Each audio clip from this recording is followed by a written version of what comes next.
Drilled and slotted rotors can be found everywhere, but they're not going to make it onto this Willys Rubicon Killer build. Out here in the desert, those holes and slots get filled with mud, dirt, and grit, turning them into grinding wheels that eat brake pads for lunch.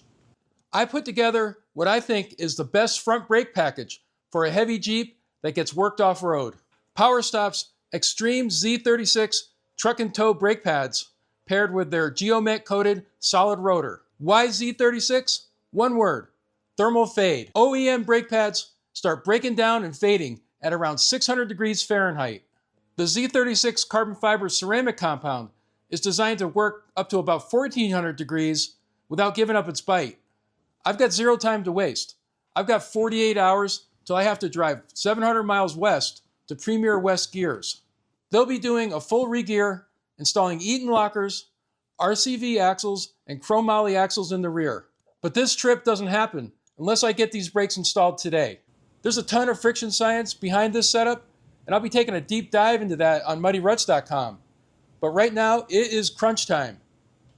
Let's get to work.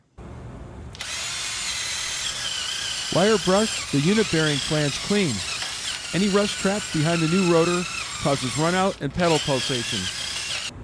I had my caliper mounting bracket or cradle removed and hanging because I just installed synergy ball joints and steering knuckles. Now I'm unbolting the caliper slide pin bolts and removing the caliper body to take it over to the bench.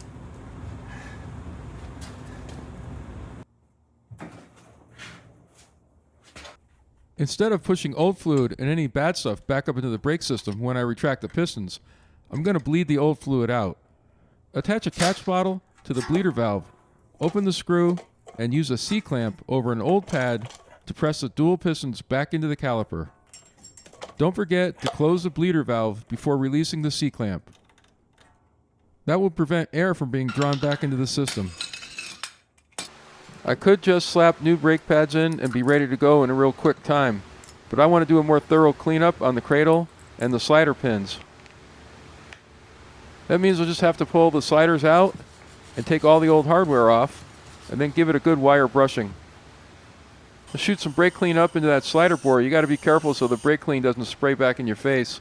Clean it up with my plastic wire brush so I don't do any damage in there, and then dry it out with my CO2. We'll do the same cleanup on the slider pin boots and the sliders.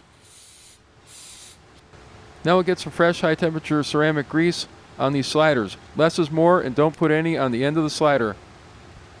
Put the high temperature grease behind the new hardware to prevent electrolysis so these parts don't rust together. Now we're ready to put a little grease on the ends of the brake pads that are going to move along the hardware.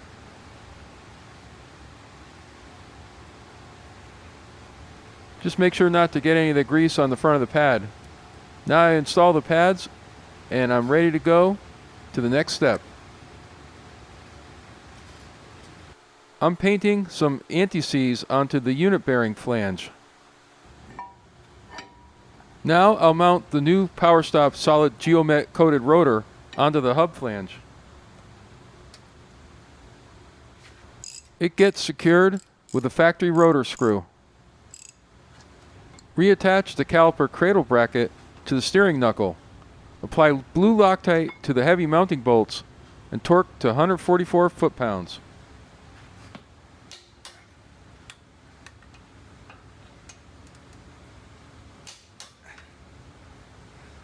Apply some high temperature grease to the piston contact points. And also apply some grease to the outboard caliper brake pad contact points.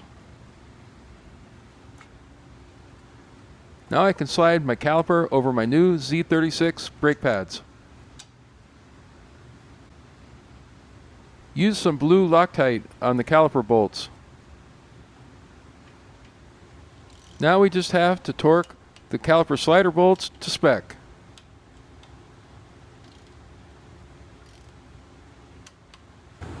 Now I'll do a one-man brake bleed using my new Motive power bleeder. I've dreamed about being able to bleed brakes by myself since I was a kid.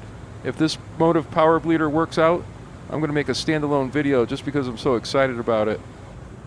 It has a special fitting that attaches directly to the brake fluid reservoir. Then we're going to pump the tank up to 15 psi. Any more and you might damage the system. I'm performing a full 4-wheel brake flush, starting with the furthest wheel, passenger rear, passenger front, and driver front. I'm on the driver front now, and I'm just about done.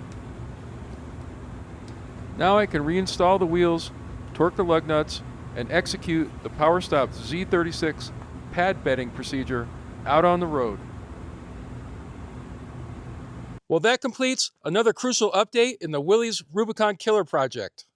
I know this is a more thorough brake job than just slapping pads in, but doing it right pays off on the trail. Leave a comment. Would you go through a full bracket cleanup, fluid flush, or just do a quick pad swap out? When I get back from California with the new axles and lockers, I'll tackle the rear brakes to match. Also down the road, I'll film a full review on the Z36 setup when we see how it holds up to heat and dirt. If you got value out of this video, hit that thumbs up and subscribe, and check the links in the description for all the tools and parts that I used in this video. It costs you nothing extra, and it's a direct way to support the channel. I'm Muddy Ruttzz. I'll see you on the next one, and don't forget, the best is yet to come.